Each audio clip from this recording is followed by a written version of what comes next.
Bismillahirrahmanirrahim. Assalamualaikum warahmatullahi wabarakatuh.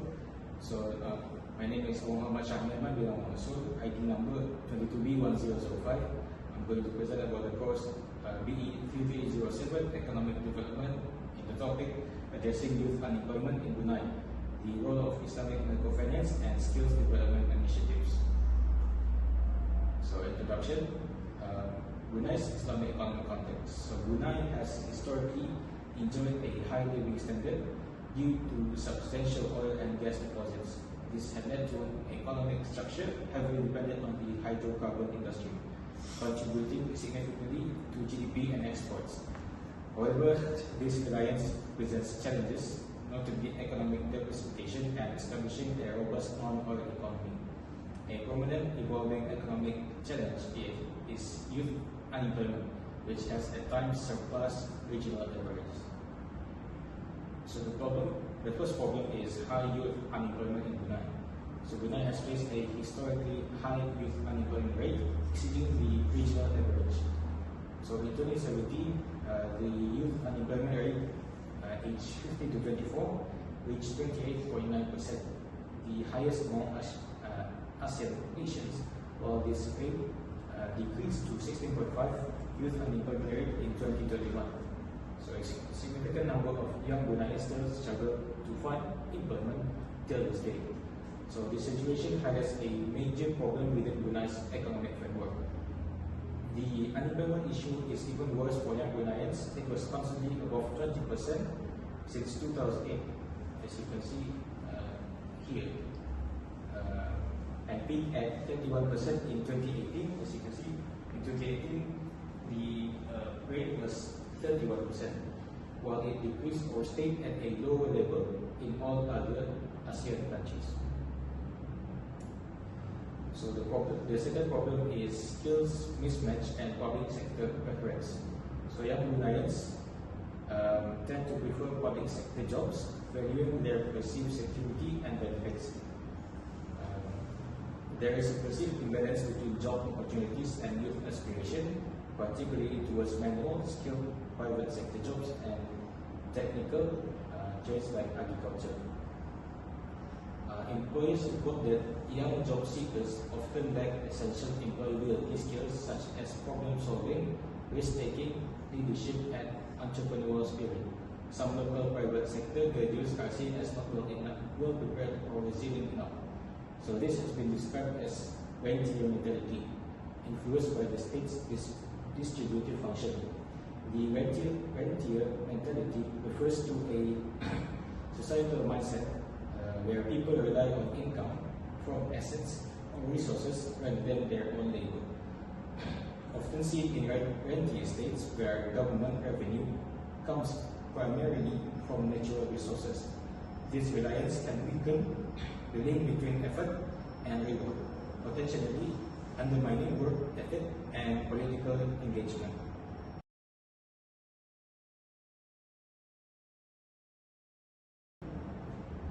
So we're going to continue to the Islamic economic principles.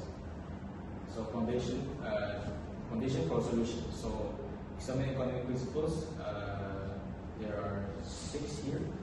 The first one is al-adl, which should be justice and al-ihsan, benevolence. So emphasize fairness, equity in economic dealings, and community responsibility for humanity. High youth unemployment reflects a lack of access to economic opportunity, contradicting these principles. The second one is tawhid, oneness of God. So teaches that all resources belong to Allah, and humans are trustees who should use them productively for the betterment of society. Otherness and unemployment go against this principle. Second one is fostering economic participation. So the first one is the third Islamic economic principle is ta'awun, which should be mutual cooperation. So promotes cooperation and mutual support within society. This principle underpins Islamic microfinance, where individuals support each other's economic empowerment. The fourth one is the prohibition of riba interest, a fundamental aspect of Islamic finance that necessitates Sharia-compliant financial instruments. Islamic microfinance offers young entrepreneurs access to capital without high interest loans. The fifth one is encouraging productivity and development. So the fifth one is recognition of productive activity and entrepreneurship. So Islam values hard work and appreciate those who earn livelihoods through halal means. So this highlights the need for an entrepreneurial mindset among Brunei's youth. And the last one is Maqasid al-Sharia, objective of Islamic law. This includes the preservation of wealth, life, intellect, offspring, and religion. So providing youth with employment opportunities contributes to preserving intellect and supporting their families.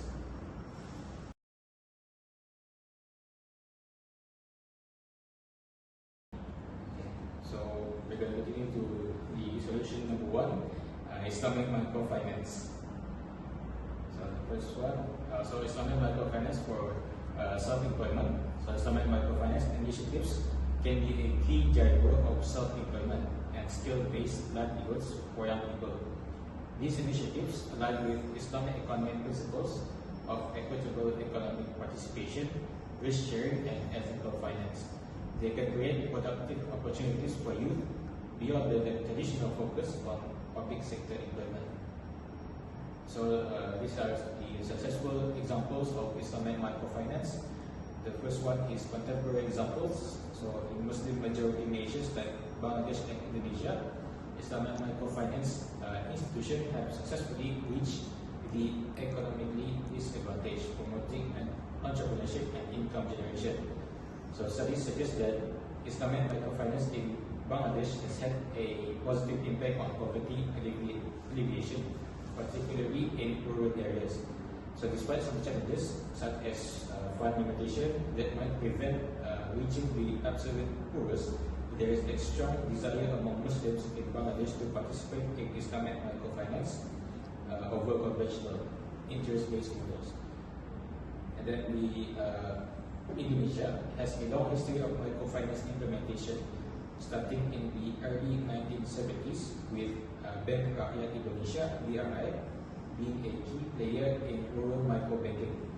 While BRI's initial models were conventional, the infrastructure and lessons learned have likely contributed to the development of Islamic microfinance.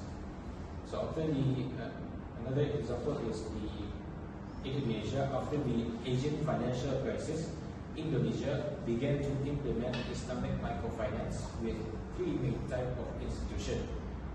First one is Islamic Rural Banks, Bank Pembiayaan Rakyat Syariah, BPRS.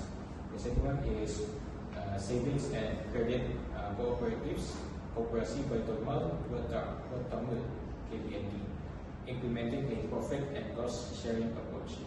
The third one is the Grameen model, Islamic MFIs. So when it comes to the Brunei's context, while Bank Usahawan provides Islamic financing to MSMEs in Brunei, there is hope for further development of services, specifically targeting youth-led startups. And Islamic finance tools like Mudarabah, profit sharing, and Musyarakah partnership, which embody risk sharing and equitable participation, can be further explored. And now the challenges and opportunities in Brunei.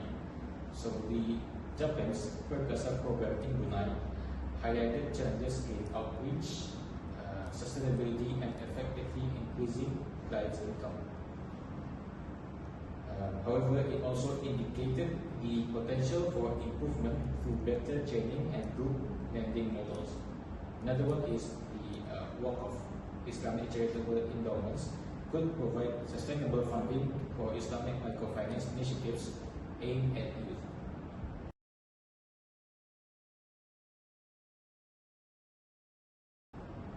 So the second solution is skill development initiatives.